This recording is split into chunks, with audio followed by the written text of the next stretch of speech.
चलिए, तो आज आप लोगों का 12th का पहला क्लास है जिसमें हम लोग अकाउंट शुरू करने जा रहे हैं। और अकाउंट में सबसे पहला चैप्टर जो शुरू करने जा रहे हैं वो है नोट फॉर प्रॉफिट ऑर्गेनाइजेशन। क्या नाम है बोलो? Not for profit organisation. चलो, आज इस चैप्टर के बेसिक समझेंगे, कुछ थ्योरीज को समझेंगे। सब बच्चों को समझ में आएगा, बस आपको कंसंट्रेट करना। Not for profit organisation, not for profit organisation. तो हम लोग उन तरह के ऑर्गेनाइजेशन का अकाउंट पढ़ने जा रहे हैं जो ऑर्गेनाइजेशन, जो संगठन प्रॉफिट के लिए काम। हम लोग जो 11th में अकाउंट्स पढ़ते हैं वो सिर्फ सोल प्रोप्राइटरशिप का अकाउंट होता है।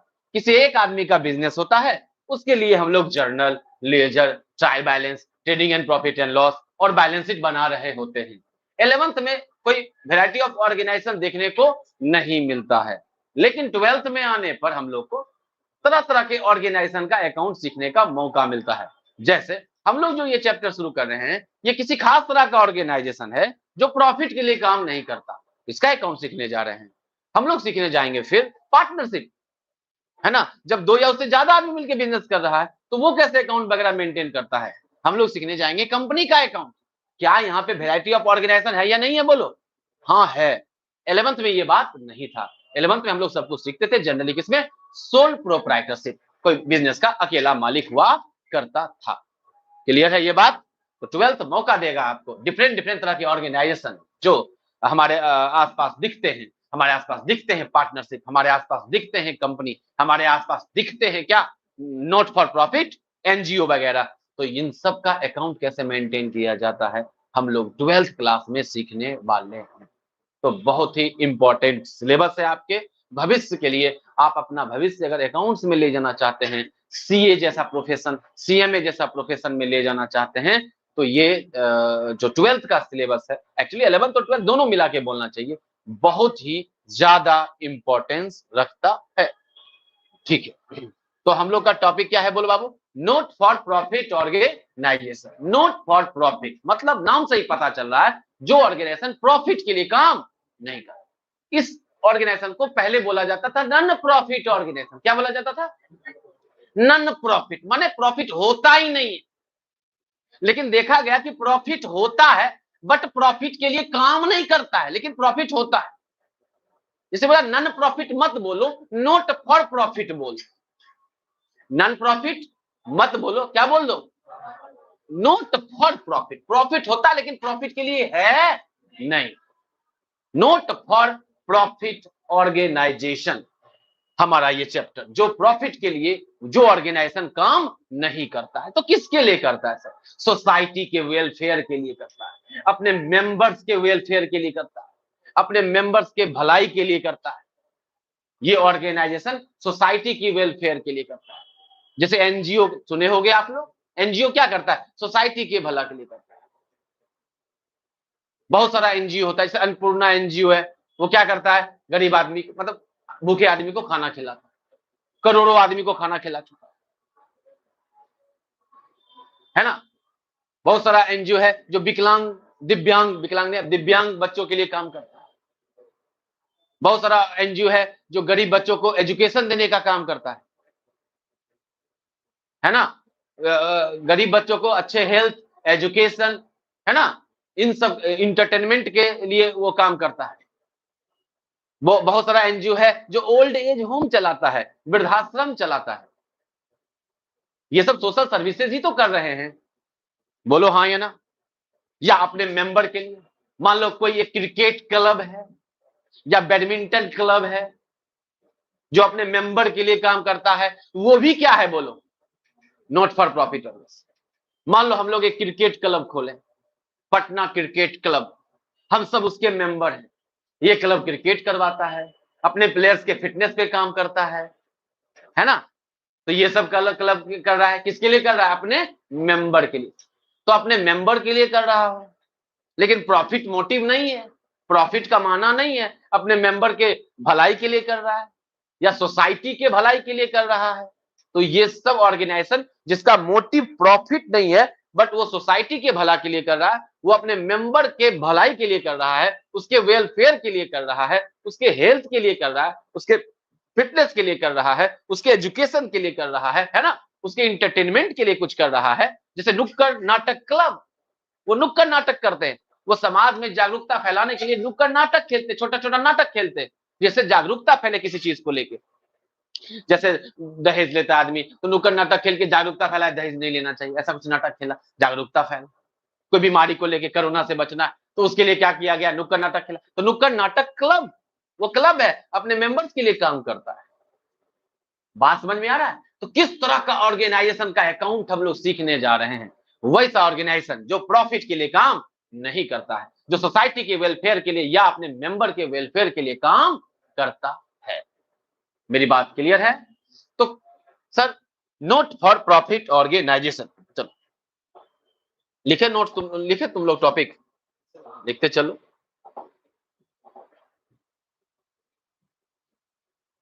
हाँ जी, नोट फॉर प्रॉफिट ऑर्गे, ये तो लिखा लिखा है, अवेलेबल करवा देंगे, जो हम कहेंगे वही लिखना, बाकी सब आपको लिखा लिखा मिल जाएगा। सुनना है, समझना है ध्यान से। तो ये हम लोग देख चुके। क्या? Not for profit organisation refer to the organisation that are used to welfare of the society और member, welfare of the society और member, and are set up as a charitable institute, charity वगैरह करता है, which function without any profit motive, उसका motive profit earn करना नहीं होता है।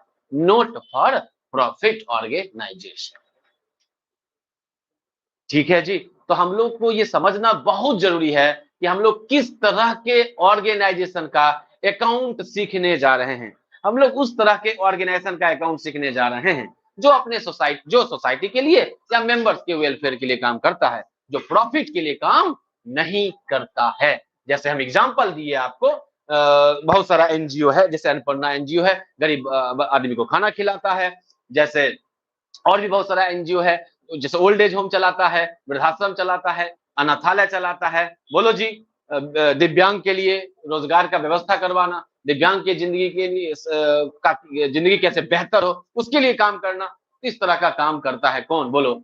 नोट फॉर प्रॉफिट ऑर्गेनाइजेशन, या कोई क्रिकेट क्लब, या कोई बैडमिंटन क्लब, या कोई नुक्कड़ नाटक क्लब। ये सब तरह का ऑर्गेनाइजेशन का अकाउंट हम लोग सीखने जा रहे हैं। किसमें, बोलो बाबू? इस चैप्टर। ये ऑर्गेनाइजेशन जो प्रॉफिट के लिए काम नहीं करता, अपने मेंबर्स के लिए काम कर रहा है, वो अकाउंट कैसे बनाता है, वो अकाउंट कैसे मेंटेन करता है, ये सीखने वाले हैं हम लोग। तो समझ में आ रहा है बात? ठीक है।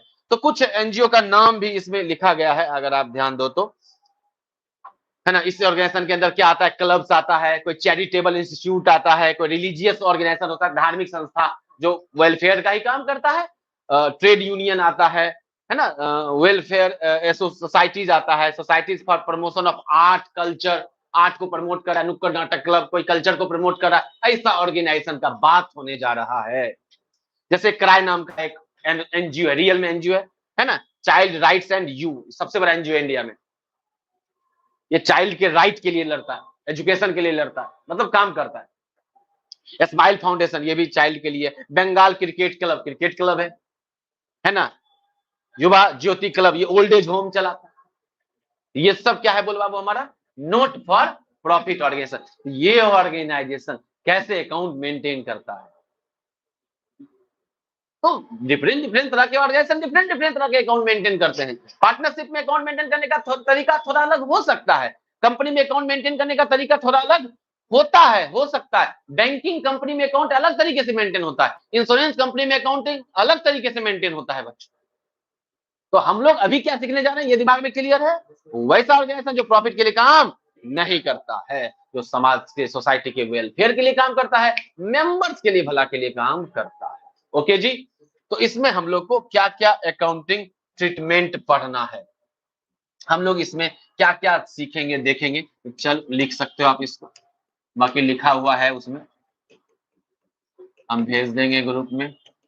अकाउंटिंग ट्रीटमेंट क्या क्या हम लोग इसमें सीखेंगे बनाना। Receipts and payment account, income and expenditure account,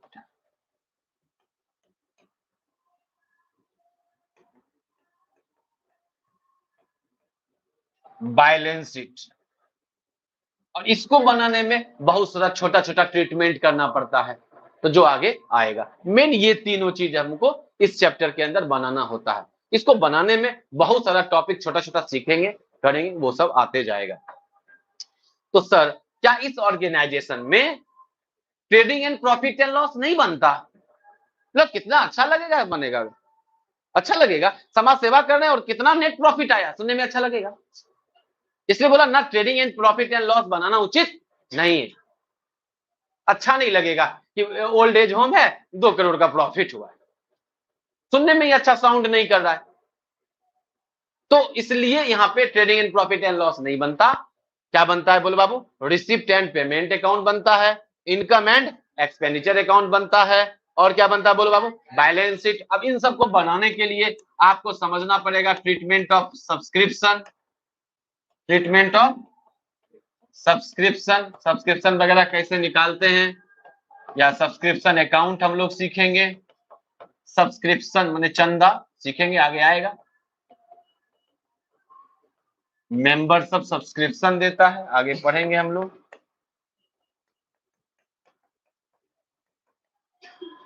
treatment of donation लिखते चलो।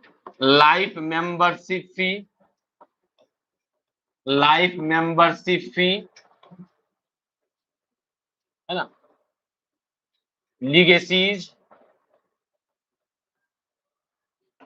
स्टॉक कंज्यूम, ये सब हम लोग इस चैप्टर के अंदर सीखेंगे। ठीक है जी।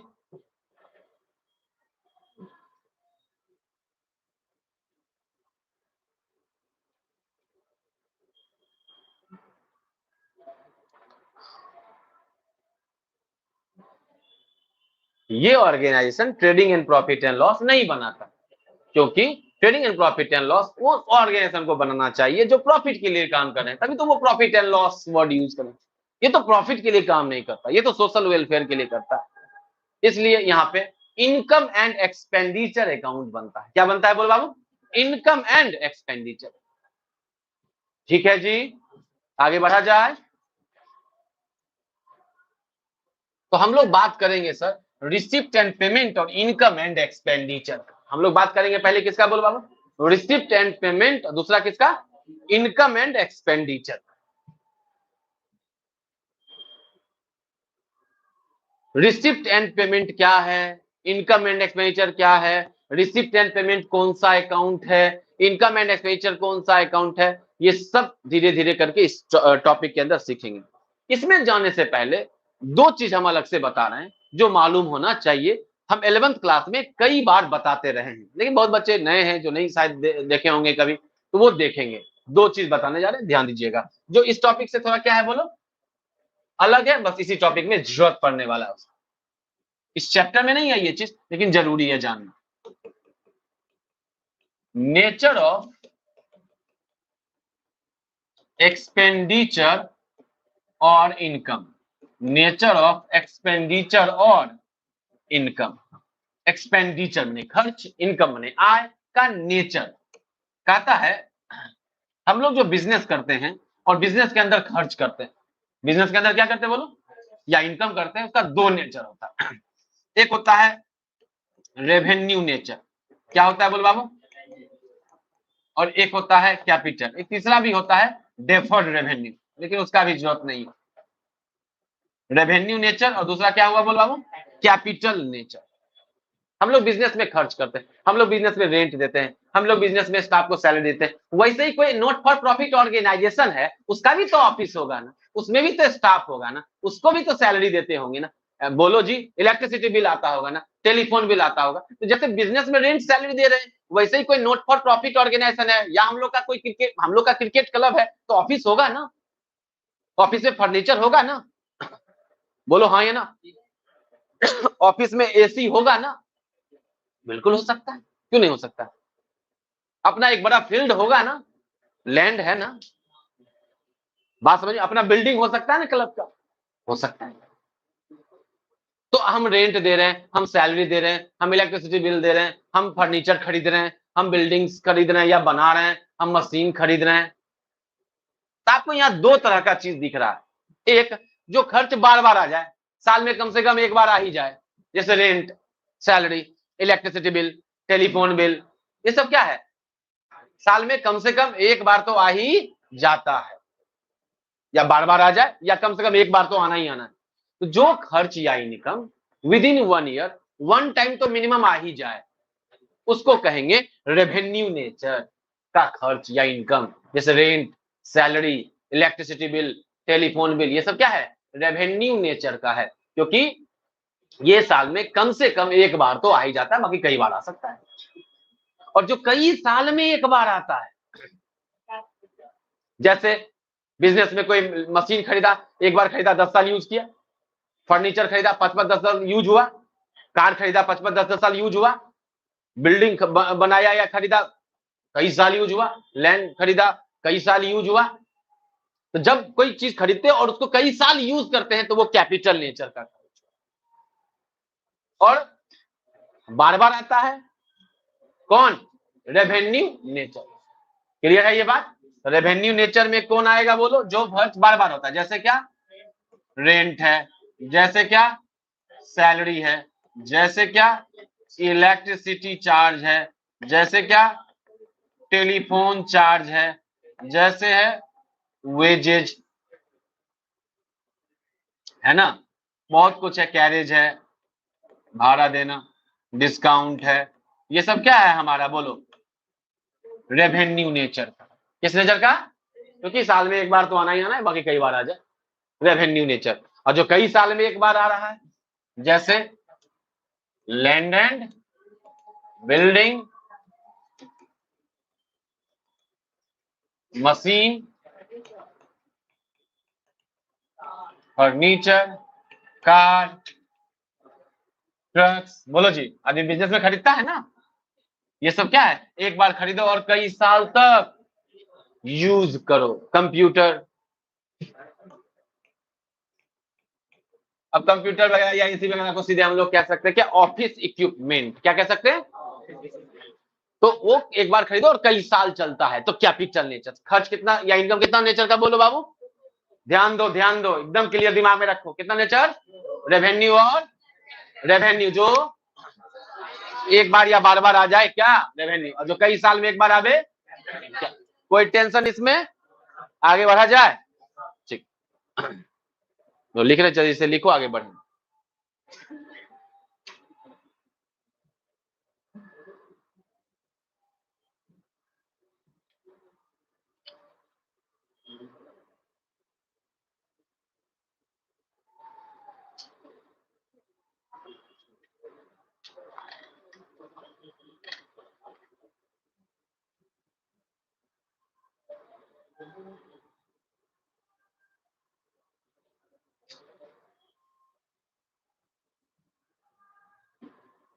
एक चीज और बताना है, फिर इस चैप्टर में इंटर करेंगे।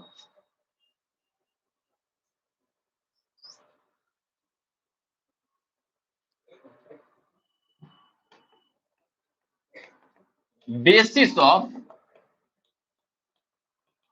अकाउंटिंग, हम लोग जो अकाउंट बनाते हैं, हम लोग जो अकाउंट बनाते हैं उसका क्या आधार है, कितना आधार है, कहता है हम लोग जो अकाउंट बनाते हैं ना उसका दो आधार है। कितना आधार है बोल बाबू, दो। दो तरीका अपना सकते हैं हम लोग अकाउंटिंग करने में। हम लोग जब चीजों को रिकॉर्ड करते हैं तो दो तरीका अपना सकते हैं। एक अपना सकते हैं कैश बेसिस, क्या बोलो बाबू, कैश बेसिस। एक हो सकता है accrual, accrual basis, accrual basis, इसको टाइम बेसिस भी कहते हैं।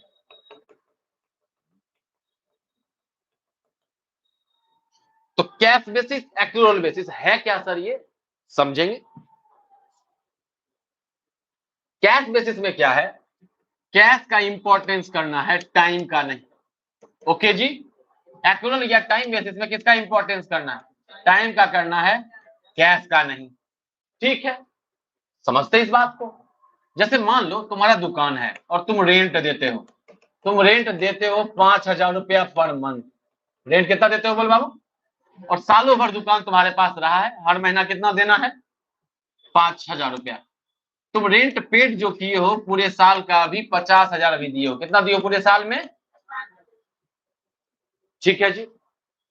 कैश बेसिस में क्या बोला? पैसा देखो समय नहीं। तो बोला अगर तुम कैश बेसिस से अकाउंट बनाते हो तो रेंट को कितना से लिखोगे?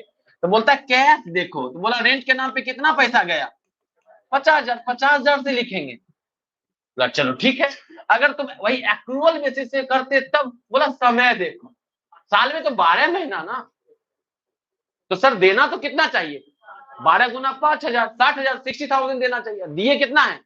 तो आप दिए कितना है कैश से मतलब नहीं है, देना कितना चाहिए? 60,000। तो यहाँ अकाउंटिंग कितना से होगा? अरे समझ में आ रहा है बात? 10,000 बकाया आ जाएगा, लेकिन अकाउंट जो है वो 60 से होगा। तो कैश बेसिस में एक्चुअली जितना कैश जाता है उतना से रिकॉर्डिंग करते हैं। एक्चुअल बेसिस में कैश कितना जा रहा है इससे कोई मतलब नहीं, इस पीरियड का कितना कैश है उतना से रिकॉर्ड करते हैं। बात क्लियर है जी? बोलिए, आगे बढ़ेंगे। एक और एग्जांपल चलो ले लेते हैं। सैलरी है, सैलरी है 10,000 पर मंथ। स्टाफ को कितना सैलरी दे रहे हैं बोलो? 10,000 पर मंथ। और इस साल पूरा साल स्टाफ रहा है वो, और सैलरी पे किए हैं उसको 1,50,000। कितना पे कर दिए बोलो? 1,50,000। अब एक बात बताओ, हम जब कैश बेसिस से करेंगे सैलरी का अकाउंटिंग कितना से करेंगे? तो सिंपल, पैसा कितना गया? कितना गया?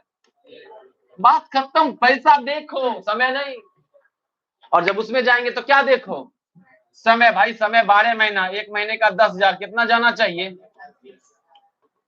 1,20,000।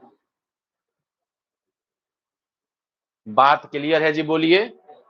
तो अब जब सर 1,50,000 दे दिया, 1,20,000 रिकॉर्ड कर 30,000 एडवांस हो गया, अगला साल का दे दिया है। या पिछला साल का नहीं दिया होगा तो वो दे दिया, मान ऐसे कुछ नहीं बोला था, एडवांस नहीं मानेंगे अगला। लेकिन यहाँ कितना से करेंगे?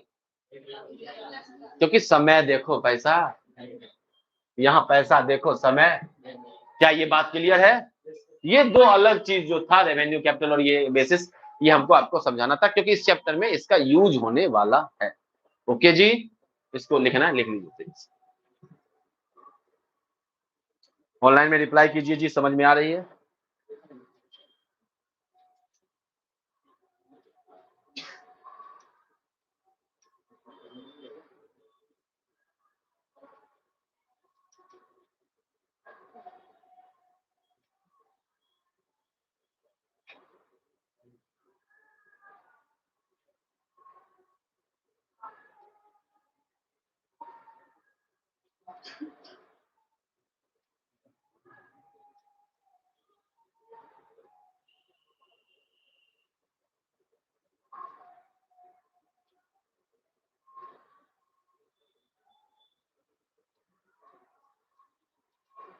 Rituraj yes sir, Piyush Roy yes sir, Divya Niketan yes sir, Rahul Poddar.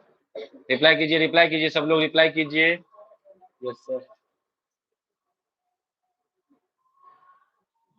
और लोग जो जो हैं सब लोग रिप्लाई कीजिए।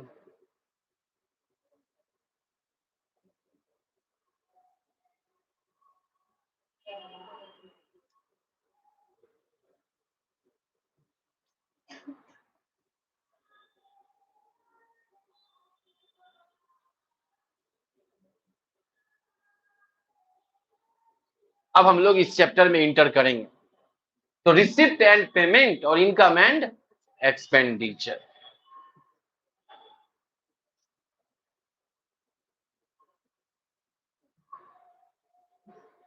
इस चैप्टर को जो हम लोग पढ़ना शुरू करेंगे तो हम ना आपको receipt and payment, income and expenditure का कोई फॉर्मेट नहीं बताएंगे, इसमें ये जाएगा, इसमें ये तरीका नहीं। हम क्या करते हैं, एक एग्जांपल ले लेते हैं सीधे। क्या ले लेते हैं बोलो? चीजों को समझाते भी चलेंगे और एक क्वेश्चन भी बन जाएगा। अरे बात समझ में आया? तो हम लोग रिसिप्ट एंड पेमेंट और इनकम एंड एक्सपेंडिचर दोनों साथ साथ बनाते चलेंगे। जनरली एग्जाम में सवाल पूछता है, रिसिप्ट एंड पेमेंट देता है और बनाना इनकम एंड एक्सपेंडिचर होता है, या ऐसा भी हो सकता है कि इनकम एंड एक्सपेंडिचर दे दे और कुछ इन्फॉर्मेशन दे दे, क्या बनाने बोल दे। हम लोग दोनों एक साथ बना रहे हैं। अच्छा बात है, दोनों सामने क्लियर होगा। बोलो जी। और रटना कुछ नहीं है, सब कुछ समझना है, करना। तो चलो हम लोग एक क्लब खोलते हैं। क्या खोलते हैं बच्चों? हम लोग का क्लब है बाबू, जिसका नाम है राम रहीम क्लब, जिसको शॉर्ट में कहेंगे हम लोग आर स्क्वायर क्लब। हम लोग का क्लब है। हम लोग का क्लब क्या करता है सर? फिटनेस जिम वगैरह चलाता है, उसमें क्रिकेट भी होता है, खेल वगैरह, entertainment, indoor game, outdoor game. और हम लोग गरीब बच्चों को फ्री एजुकेशन भी प्रोवाइड करते हैं। हम सब क्या चला रहे बोलो? एक social club, entertainment club, art club चला रहे हैं, जिसका नाम क्या है? R square club. और हम सब कौन है उसके? मेंबर। तुम लोग कौन है भाई? तुम लोग कोई चार्टर्ड अकाउंटेंट है, कोई कॉस्ट अकाउंटेंट, कोई डॉक्टर है, कोई इंजीनियर है। ऐसे बड़े लोग ही तो चलाएंगे जनरली, उन्हीं के पास तो पैसा होता है, वही तो पैसा देंगे जिससे क्या चलेगा? क्लब। अरे बोलो बच्चे, हम सबका क्लब का नाम क्या है? R square club. और हम सब इसके क्या हैं? मेंबर हैं। और मेंबर्स क्या देते हैं जानते हो क्लब को? सब्सक्रिप्शन। आगे आगे सब्सक्रिप्शन। क्या देते हैं बोलो? सब्सक्रिप्शन देते हैं, है ना। मेंबर्स क्या देते हैं क्लब को? सब्सक्रिप्शन, जिसको हिंदी में नॉर्मली चंदा कहते हैं, या इसको मेंबरशिप फी भी बोल सकते हैं। क्या बोल सकते हैं बोलो? मेंबरशिप फी या सब्सक्रिप्शन हम लोग देते हैं। किसको देते हैं? क्लब को, जिससे क्लब चलता है। और भी चीजों से इनकम होता है, सोर्सेज और भी हैं इनकम के। सोर्सेज हम बताएंगे कहां कहां से इनकम होता है, क्लब को कहां कहां खर्च करता है। ठीक है, हम लोग का क्लब का नाम क्या है बोल बाबू? R square club.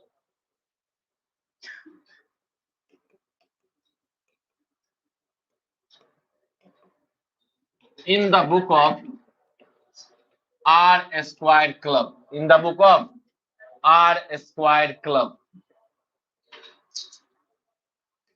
तुम लोग लिखते चलोगे?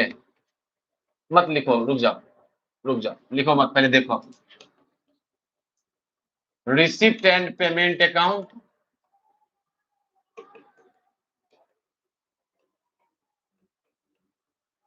फॉर द ईयर इंडेड, साल के अंतिम दिन बनता है।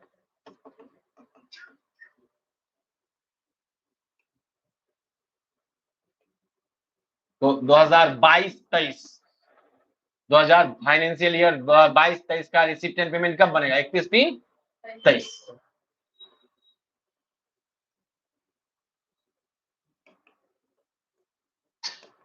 The receipt amount, payment amount. ठीक है जी, है ना। तो अभी मत उतारो, आप वीडियो से लिख सकते हो बाद में, या वीडियो पे जाके स्क्रीन शॉट लेके लिख सकते हो, बहुत सारा ऑप्शन है, अभी पहले देखो बात।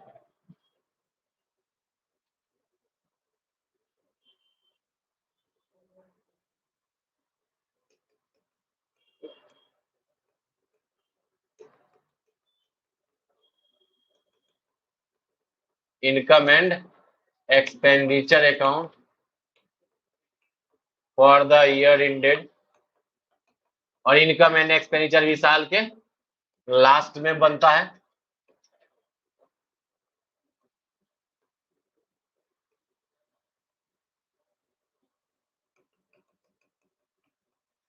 Expenditure amount, income amount. तो हम लोग के सामने है, ये सिंपल सा फॉर्मेट है ना। इधर रिसिप्ट एंड पेमेंट अकाउंट, उधर फिर क्या बोलो बाबू? Income and. मेनली ये दोनों चीज हम लोग को बनाना पड़ता है किसी भी नॉट प्रॉफिट ऑर्गेनाइजेशन के अंदर। ठीक है जी sir. Receipt and payment, receipt and, तो रिसिप्ट डेबिट, क्योंकि डेबिट व्हाट कम्स इन, आप जानते हो गोल्डन रूल में। और क्रेडिट व्हाट, तो रिसिप्ट, ये रूल कब होता है बोलो? कौन सा अकाउंट में? रियल में। रियल में रूल होता है ना, debit what comes in, credit what goes out. तो रिसिप्ट एंड पेमेंट कौन सा अकाउंट है? एग्जाम में ऑब्जेक्टिव में पूछ देगा कि रिसिप्ट एंड पेमेंट कौन सा अकाउंट है? रियल। आ रहा है तो डेबिट, जा रहा है तो income and expenditure. Income and, तो all expenses and losses are debit, all income and gains are income credit. ये कौन सा अकाउंट हुआ? नॉमिनल। तो हम लोग को एक बात पता चला कि रिसिप्ट एंड पेमेंट एक क्या है, रियल अकाउंट है, और इनकम एंड एक्सपेंडिचर जो है वो क्या है बोलो, एक नॉमिनल अकाउंट। ठीक है, income and expenditure, all expense loss debit होता है, ऑल इनकम गेन्स क्रेडिट होता है। ठीक है, कौन सा अकाउंट हो गया, नॉमिनल अकाउंट। ठीक, थोड़ा रिसिप्ट एंड पेमेंट पर चर्चा करते हैं। सर रिसिप्ट एंड पेमेंट है क्या, तो साल भर का रिसिप्ट, साल भर का पेमेंट आता है किसमें, रिसिप्ट एंड पेमेंट। तो है क्या सब, कहता है रिसिप्ट एंड पेमेंट जो है वो समराइज कैश बुक है। रिसिप्ट एंड पेमेंट क्या है बोलो, समराइज्ड कैश बुक है, कैश बुक है लेकिन समराइज, कौन, रिसिप्ट एंड पेमेंट। क्या बोल रहे हैं सर, हम लोग कैश बुक बनाते रहे हैं हमेशा, हर महीने का क्या बनता है लगभग बोलो, कैश बुक। बड़ा बिजनेस होता है तो बिल्कुल हर हफ्ता का बन सकता है, नहीं जनरली हर महीने का क्या बनता है, कैश बुक। महीना में जितना भी रिसिप्ट हुआ, डेबिट जितना भी पेमेंट हुआ सब, तो 12 महीना बना ना कैश बुक। अप्रैल बना, मई बना, जून बना, जुलाई बना। अरे बोलो बच्चे, मान लो हमारा क्लब रेंट देता है, रेंट दे रहा है, मान लो हर मंथ दे रहा है 10,000 रुपया पर मंथ। तो अप्रैल में भी दिया, मई में भी दिया, जून में भी दिया, जुलाई में भी दिया, अगस्त में भी दिया। तो रेंट टोटल जोड़ दो कितना हुआ साल भर में, मान लो हर महीना दिया है 1,20,000। तो ये कैशबुक में तो हर महीने का अलग अलग दिख रहा है डेट वाइज, क्योंकि कैशबुक में तो डेट भी रहता है। बोलो जी, अब हम क्या बोले, रिसिप्ट एंड पेमेंट समराइज है, क्या है, समराइज माने सम टोटल। तो अब रिसिप्ट एंड पेमेंट में क्या करेंगे, सीधे पेमेंट साइड जाएंगे, लिखेंगे बाय रेंट 1,20,000, हुआ ना समराइज। तो कैश बुक में डेट वाइज होता है, आप जितना जिस डेट को खर्च करते हो उतना ही कैश बुक में रिकॉर्ड होता है। लेकिन रिसिप्ट एंड पेमेंट साल के अंतिम दिन बनता है, तो ये अंतिम दिन बना रहे हैं तो फिर डेट वगैरह तो डालेंगे, सीधा अंतिम डेट का डेट डालें। तो साल भर का जितना भी खर्च है, जैसे रेंट पे जितना भी खर्च है सीधे रेंट लिख के लिख देंगे, सैलरी में जितना भी खर्च होगा हर महीने का सैलरी लिख के सीधे लिख देंगे, किसी भी रूप में इनकम जितना भी होगा सीधे जोड़ के सब एक साथ लिख देंगे। तो जोड़ जोड़ के लिख रहे हैं ना, टोटल टोटल करके, इसलिए क्या नाम पड़ गया, समराइज कैश। तो रिसिप्ट एंड पेमेंट क्या है बोलो बाबू, ये जाने या तुमको दिख रहा है ये ऐसा, अरे दिख रहा है ना, हम जो चर्चा कर रहे हैं उससे आपको क्लियर है, अच्छा ऐसा होने वाला है, समराइज होने वाला है। साल भर का जो भी कैश बुक है ना, 12 महीने का, सब जोड़ जोड़ के इसमें लिखते हैं। तो ये कैश बुक ही है लेकिन समराइज फॉर्म में है। ओके जी, तो कैश बुक शुरू किससे होता है, तो कैश बुक है तो कैश के बैलेंस से और बैंक के बैलेंस से शुरू होगा। कैश बुक है तो किससे शुरू होगा, कैश का बैलेंस जो पहला दिन होगा आपके पास, बैंक का बैलेंस। तो वैसे ही रिसिप्ट एंड पेमेंट भी किससे शुरू होगा, भैया कैश बुक ही तो है। तो पहला दिन आपके पास जितना कैश है, पहला दिन जितना आपके पास बैंक है में पैसा है वो लिख देंगे। हम क्या बोले, हम एग्जाम्पल के थ्रू आपको समझाते चलेंगे। चलो एग्जाम्पल लिखते हैं। तो मान लो हमारे क्लब में कैश था पहला दिन 20,000 रुपया पिछला साल से बचा हुआ, और बैंक में था 50,000, टोटल कितना हो गया बोल बाबू।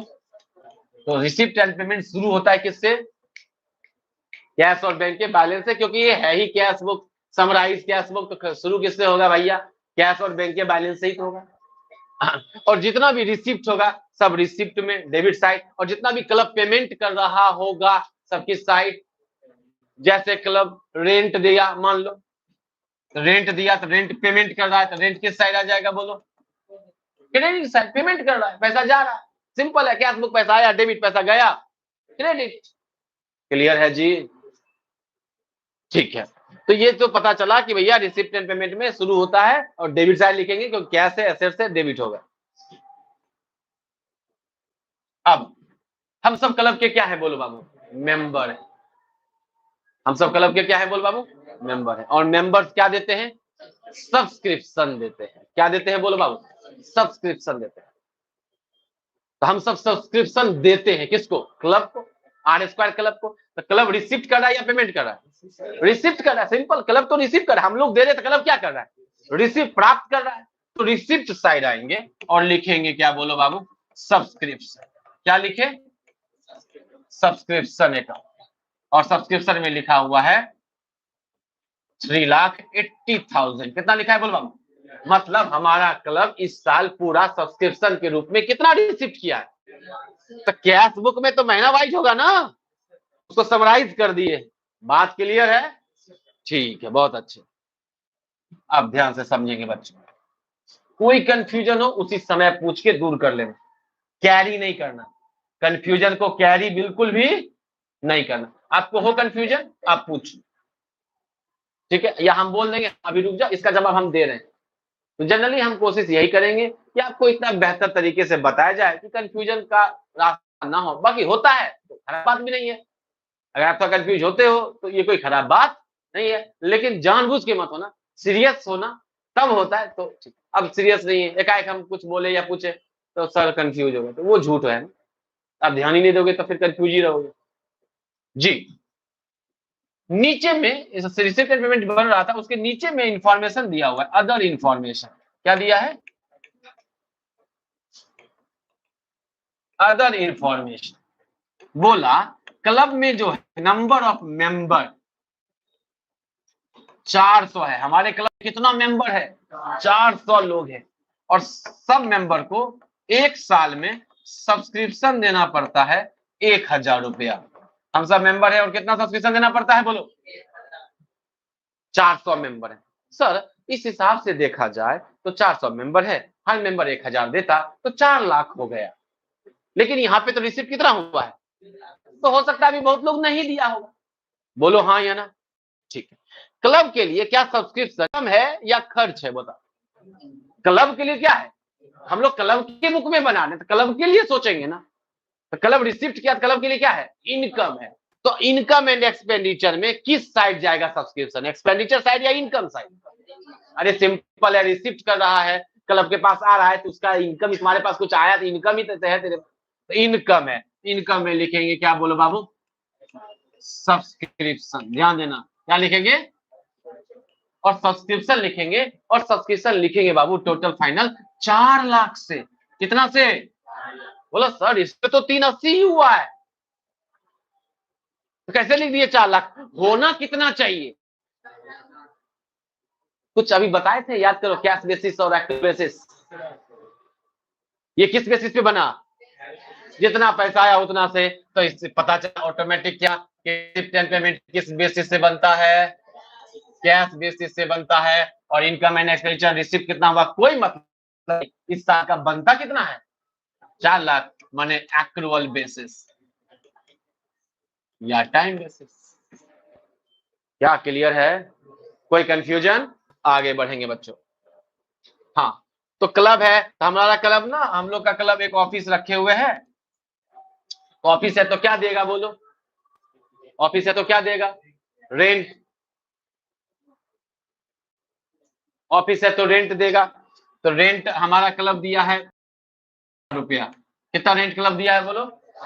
50,000 दिया है। नीचे में फिर इंफॉर्मेशन लिखा है, रेंट 5,000 पर मंथ, 5,000 रुपया per month.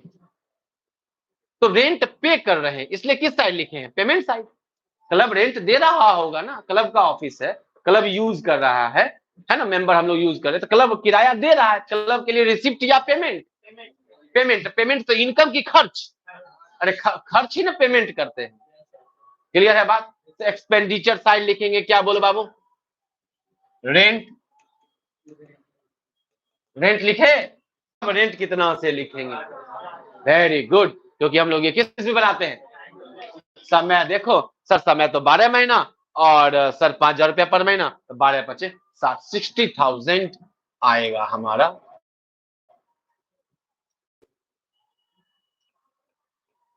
Expenditure side. Clear है?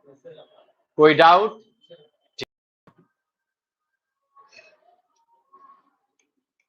चलो, स्टाफ को क्या दिया है बोलो? सैलरी। क्या दिया स्टाफ को? सैलरी दिया है। स्टाफ को सैलरी दिया है 55,000 लिखा है। कितना लिखा है बोलो बाबू? और नीचे जानकारी दिया है कि स्टाफ को जो सैलरी दिया जाता है, स्टाफ को जो सैलरी दिया जाता है वो 4 रुपया पर मंथ देना होता है। कितना देना होता है बोलो? तो सर सैलरी क्या कर रहा है? पेमेंट। पेमेंट है तो इनकम होगा या खर्च? अब इतना सोचोगे क्या? अरे पेमेंट क्या करते हैं? इनकम। खर्च ना पेमेंट करते हैं। खर्च बोलो कितना जाएगा? 48,000। जबकि दिया कितना है? तो कितना दिया इससे कोई मतलब नहीं, कितना देना चाहिए? 48,000। कोई टेंशन आ जाए? ठीक। हमारा क्लब, हम सब मेंबर हैं, हम लोग क्लब मीटिंग वगैरह करते हैं, मीटिंग में बैठते हैं, मीटिंग में बैठने के लिए चेयर तो चाहिए ना। तो हमारा क्लब क्या खरीदा है? फर्नीचर, चेयर वगैरह खरीदा है, फर्नीचर खरीदा है। क्या खरीदा है?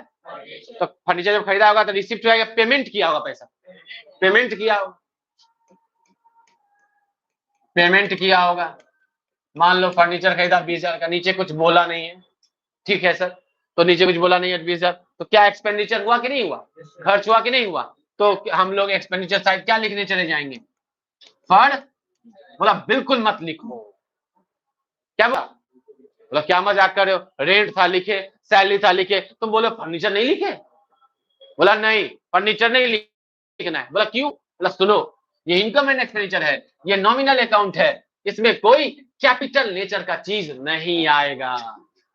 फर्नीचर क्या है? अभी तक पढ़े थे, कैपिटल। एक बार खरीदो कई साल यूज करो। अरे बोलो जी, इनकम एंड एक्सपेंडिचर में किसी कैपिटल नेचर का चीज, रेंट आया, सैलरी आया, क्योंकि ये रेवेन्यू है, सब्सक्रिप्शन हर साल देना है, रेवेन्यू है।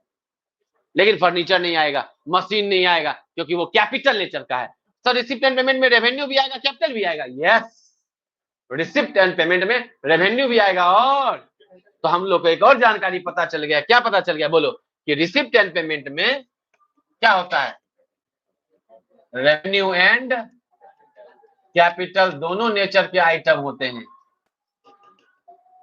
जबकि इसमें सिर्फ और सिर्फ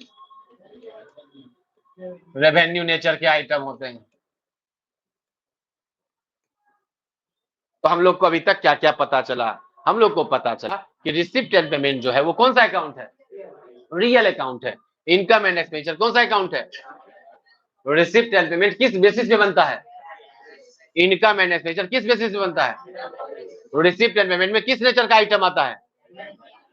और इनकम एंड एक्सपेंडिचर सिर्फ किस नेचर का आइटम आता है? रेवेन्यू, कैपिटल नहीं आता। इनकम एंड एक्सपेंडिचर है भाई, कैपिटल का डालोगे तो इनकम या एक्सपेंडिचर निकलेगा ही नहीं तुमको। क्या तुम्हारा प्रॉफिट नहीं, या प्रॉफिट को सरप्लस बोलो। क्या बोलेगा बोलो? आएगा आगे आगे आगे हम लोग चर्चा करेंगे, ठीक है। तो हमारा क्लब क्या कर रहा है? इलेक्ट्रिसिटी चार्ज दिया है। क्या दिया बोल बाबू?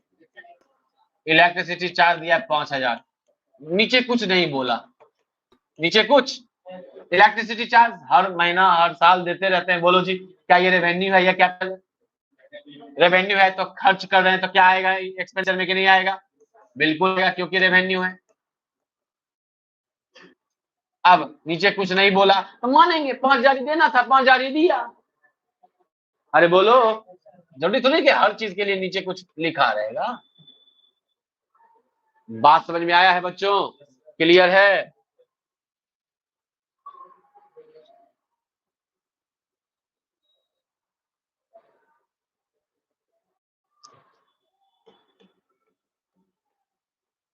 वेजेज, हमारा क्लब है, साफ सफाई के लिए मजदूर आया, मजदूर को क्या दिए? वेजेस दिए। वेजेस दिए 2,000 रुपया। कितना दिए बोल बाबू? 2,000 दिया। नीचे कुछ नहीं बोला। तो पेमेंट किए हैं, क्या खर्च है कि नहीं है? खर्च है।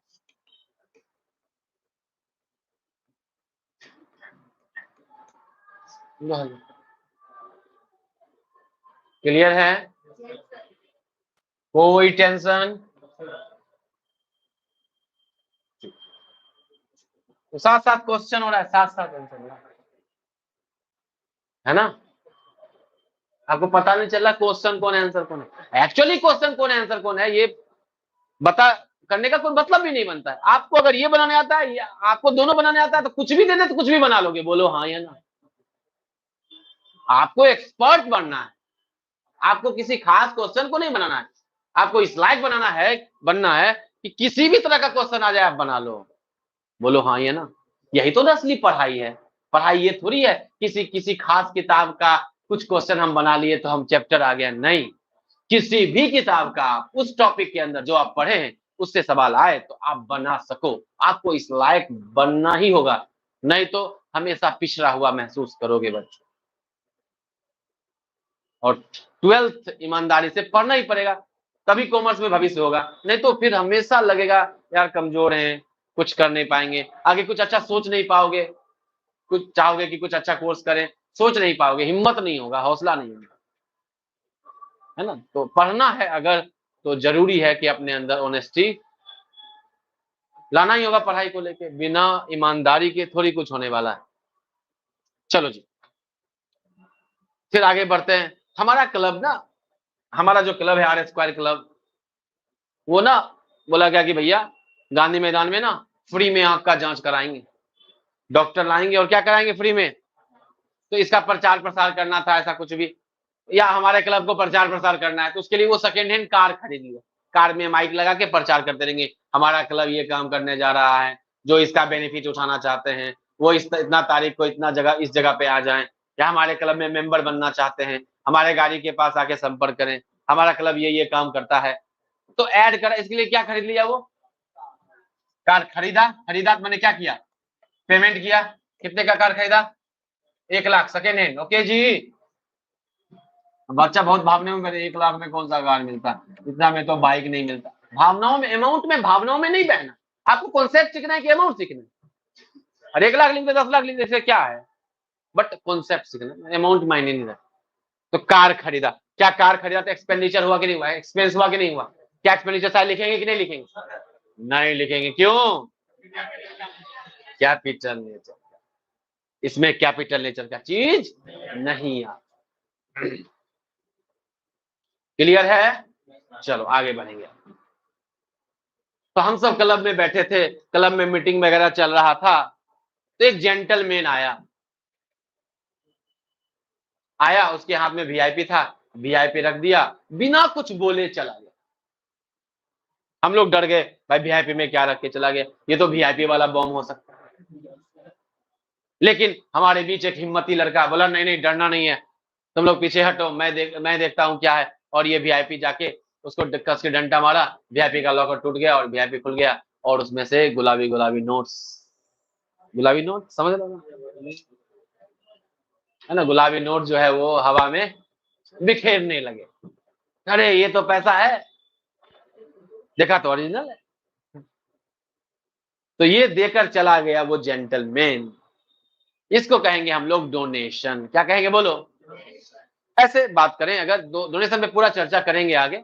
डोनेशन 2 तरह का होता है, कितने तरह का, लेकिन डोनेशन चाहे जो भी तरह का होता है, वो डोनेशन तो रिसिप्ट ही ना हुआ, क्लब को तो मिला ही ना, बोलो जी किधर आएगा,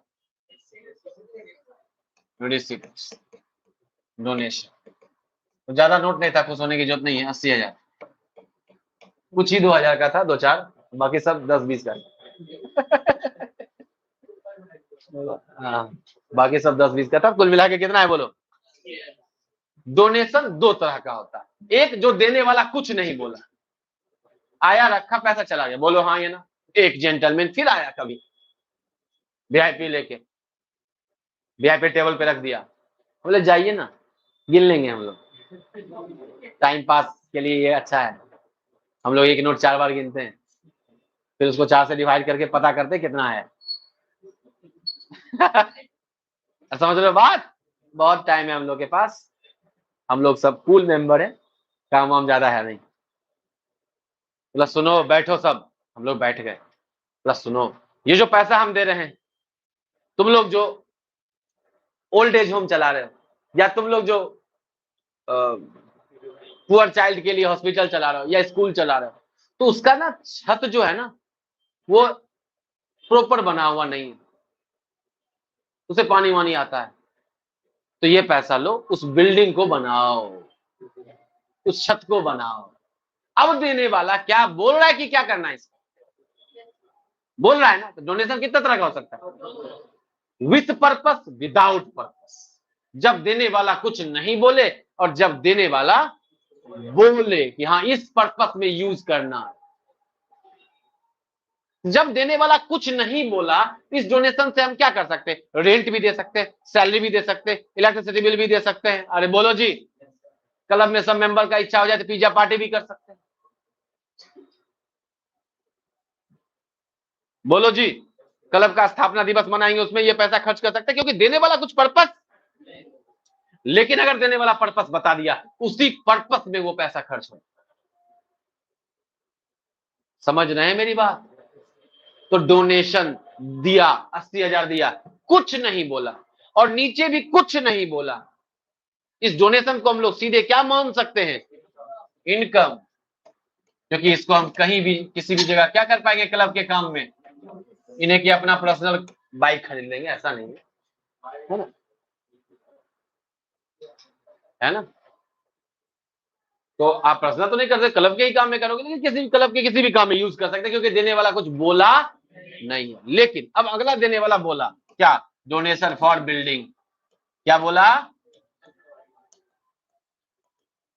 इस पे आगे और चर्चा करेंगे डोनेशन पे, अभी तो बस थोड़ा समझाने के लिए। 1 लाख दिया। कितना दिया? अब इसका इसी पर्पस में यूज होना है ना। क्या इसको कहीं और खर्च कर पाएंगे? क्या इसे रेंट, सैलरी, इलेक्ट्रिसिटी बिल दे पाएंगे? बोला ये कैपिटल नेचर का हो गया, क्योंकि इसमें क्या जुड़ गया? अब इसको इनकम नहीं मान सकते, क्योंकि वो किसी खास पर्पस में ही खर्च होगा। इस पैसा के लिए आप रिस्पॉन्सिबल हैं। इस पैसा को कहां खर्च करोगे, ये पहले से क्या है? डिसाइड है, उसी जगह खर्च करो। तो इसलिए डोनेशन नहीं आएगा किसमें? इनकम। कोई टेंशन? तो हमारा क्लब क्या करवाता है? एडवर्टीजमेंट। क्या करवाया बोल बाबू? और मेंबर जुड़े और लोग जुड़े, उसमें खर्च किया 50,000। कितना खर्च किया बोल बाबू? 50,000 खर्च किया। एडवर्टीजमेंट है, हमेशा होते रहता है, बोलो हाँ या ना। ये क्लब पेमेंट किया, क्या ये खर्च है या एक्सपेंडिचर है कि नहीं है? इनकम एंड एक्सपेंडिचर में आएगा कि नहीं आएगा? मजे में आएगा।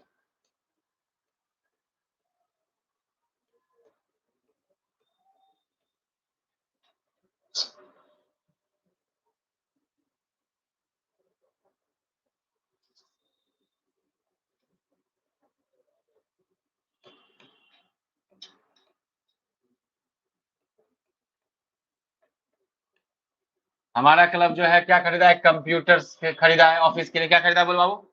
2-4 कंप्यूटर खरीदा। कंप्यूटर क्लास भी चलाएंगे, बच्चा लोग को कंप्यूटर सिखाएंगे फ्री में। अरे बोलो जी, तो कंप्यूटर खरीदा 1.5 लाख का। कितने का? तो क्या कंप्यूटर लिख दे एक्सपेंडिचर में? नहीं, क्योंकि ये केस नेचर का है और कैपिटल नेचर का तो इसमें आता नहीं। बात समझ में आ रहा है बच्चों? कोई कंफ्यूजन?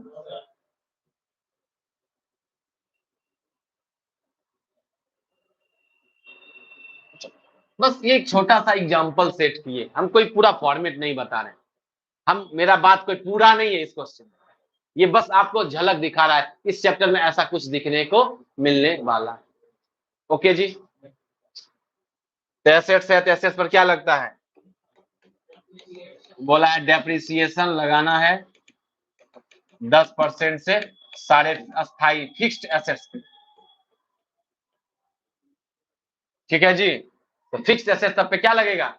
तो फिक्स्ड एसेट्स कौन है? फर्नीचर। एसेट्स कौन है? कार। एसेट्स कौन है? कंप्यूटर। इन पर क्या लगना है? तो डेप्रिसिएशन लगेगा।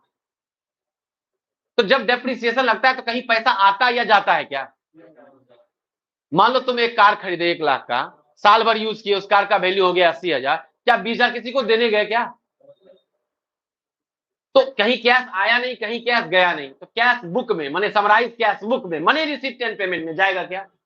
नहीं, रिसिप्ट एंड पेमेंट में नन कैश आइटम नहीं जाता है। रिसिप्ट एंड पेमेंट है ही कैश बुक, तो कैश आएगा तो जाएगा, कैश कहीं खर्च होगा तो जाएगा। अगर कैश कहीं आ या जा नहीं रहा है किसी ट्रांजैक्शन में, तो वो नहीं आएगा किसमें? रिसिप्ट एंड पेमेंट में, क्योंकि वो है ही कैश बुक, वो है ही summarise cash book. Cash book में तो सिर्फ कैश आइटम्स आएंगे ना। अरे बोलो जी। लेकिन इनकम एंड एक्सपेंडिचर में हर साल डेप्रिसिएशन लगेगा, तो डेप्रिसिएशन एक लॉस खर्च ही ना हो गया, इसलिए वो आएगा किस साइड? इनकम तो है नहीं ना, किधर आएगा? एक्सपेंडिचर। मैंने एक बात और पता चला कि रिसिप्ट एंड पेमेंट में नॉन कैश आइटम नहीं आएगा, जबकि इनकम एंड एक्सपेंडिचर में नॉन कैश आइटम। डेप्रिसिएशन क्या है? क्योंकि इसमें कैश कहीं जा नहीं रहा है, ना आ रहा है, ये नॉन कैश आइटम। बोलो, लेकिन वो आ रहा है किसमें? Income and. तो भैया 10% से बोला है, तो बताओ फर्नीचर कितने का है? 20,000 का है ना? थोड़ा कम अमाउंट इधर लिखा हुआ है। एक काम करते हैं, फर्नीचर को 2 लाख कर लेते हैं, ठीक है? इससे कॉन्सेप्ट में कोई फर्क पड़ेगा नहीं, वो तो आ ही नहीं रहा उधर। हाँ, फर्नीचर 2 लाख का 10% कितना हो गया? 20,000। कार बोलो। अच्छा, 20,000 को हम 2 लाख लीजिए, इससे कोई फर्क पड़ेगा यार? कॉन्सेप्ट में कोई फर्क नहीं पड़ा, इसलिए किए हम। चलो कंप्यूटर पे 15, 1.5 लाख का 10%, 15,000 कितना आया टोटल? 45। कोई तकलीफ? अब एक काम करो, पहले इधर जोड़ो, इधर भी जोड़ो, इधर जोड़ो, कितना आया जोड़ के? 36। 36 रिसिप्ट हुआ है, 36 इधर भी टोटल करना होगा। देखो कितना है इधर जोड़ के, पहले 2 लाख है ये।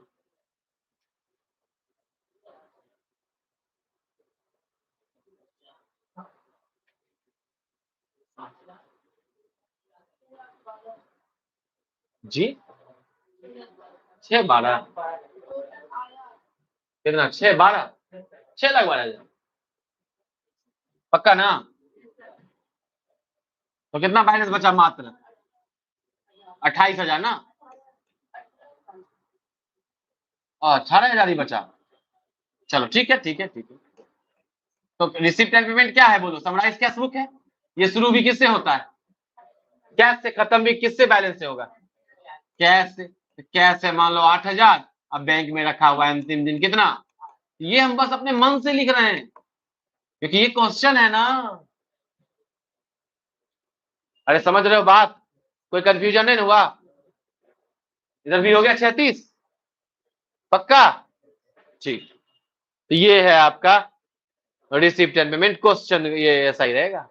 अब बोलेगा क्या बना? Income and. हम लोग साथ साथ ही बनाते चलेंगे। क्लियर है बात? आ जाओ इधर, इधर भी तो जोड़ेंगे। इधर जोड़ो, कितना है? इधर जोड़ो, कितना है? इधर 480, इधर कम आएगा, इधर इधर ज्यादा है, उधर लिखो पहले 480। इनकम में 2,70,000 खर्च में। इनकम ज्यादा है या खर्च ज्यादा? इनकम 480 है और ये 270 बोले ना? आराम से आराम चेक कर लो बाबू, 270 है ना? बैलेंस गिरा 210। क्या बोल रहा है? अरे तो हम आगे आगे बोलोगी। इसको जोड़ के कितना आया? तो इनकम 480, खर्च कितना? तो क्या है? प्रॉफिट है कि लॉस है? और प्रॉफिट है कि लॉस है? प्रॉफिट है ना। इनकम कितना? 480, खर्च कितना? 210, तो प्रॉफिट है। तो मैं प्रॉफिट बोल रहे, अच्छा लग रहा है क्या? समाज सेवा संस्था है यार, प्रॉफिट बोल रहे, तो क्या बोलेंगे इसको? तो इनकम ज्यादा है तब ना इधर बैलेंस गिरा। 480, 210 था, 270, तो 480 हो जाएगा। क्या है ये बोलो बाबू? सरप्लस कहते हैं। प्रॉफिट को क्या बोलते हैं बोलो? और ये क्या है? एक्सेस। क्या एक्सेस? इनकम। इनकम एक्सेस है, ज्यादा है किससे? Over expenditure.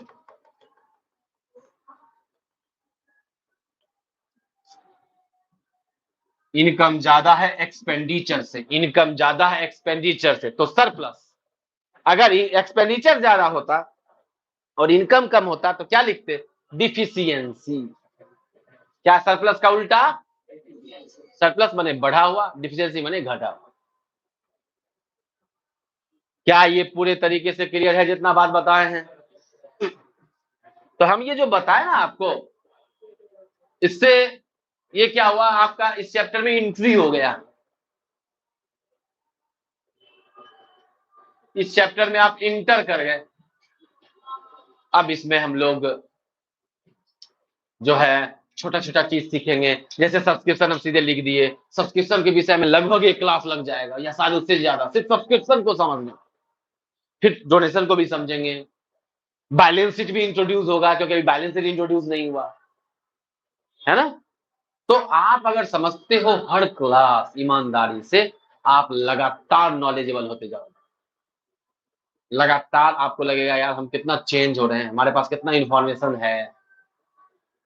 और नहीं सीरियस रहोगे, क्लास तो चलता ही रहेगा, क्लास तो प्रवाह है, नदी है, बहता ही रहेगा। जो रोज दिन आएगा ईमानदारी से अच्छे स्नान करके जाएगा, पवित्र होके जाएगा, ज्ञान लेके जाएगा। अरे बोलो। जो आके भी यार आलसी है, ध्यान नहीं देगा, वो बेचारा आधा स्नान किया तो फिर आधा ज्ञान तो खतरनाक। बोलो। इसलिए जरूरी है कि आप ईमानदारी से क्लास करें, आप ऑफलाइन आके क्लास करें। ऑनलाइन इमरजेंसी सिचुएशन के लिए रखें। हाँ, पटना से बाहर रहते हैं तो ऑनलाइन करें, क्या दिक्कत है। व्यवस्था तो इसलिए किया गया है ना कि ऑनलाइन भी बच्चा कर सके। लेकिन जब आप ऑफलाइन है, पटना में रूम रखे हुए हैं, है ना, आप यहाँ किराया दे रहे हैं, या आप लोकल हैं और आप सब ऑनलाइन कर रहे हैं, या बाद में वीडियो देखने की बात कर रहे हैं, जो आपके लिए खतरनाक हो सकता है। और 12th में अगर आप अपने पढ़ाई के साथ करिएगा मजाक, तो जिंदगी ही बन जाएगा। क्या बोलो बाबू, मजाक। ठीक है, चलो फिर आज का सेवा इतना ही रहेगा। मिलते हैं फिर कल, और अभी हम लोग अकाउंट सी शिफ्ट करेंगे। ओके।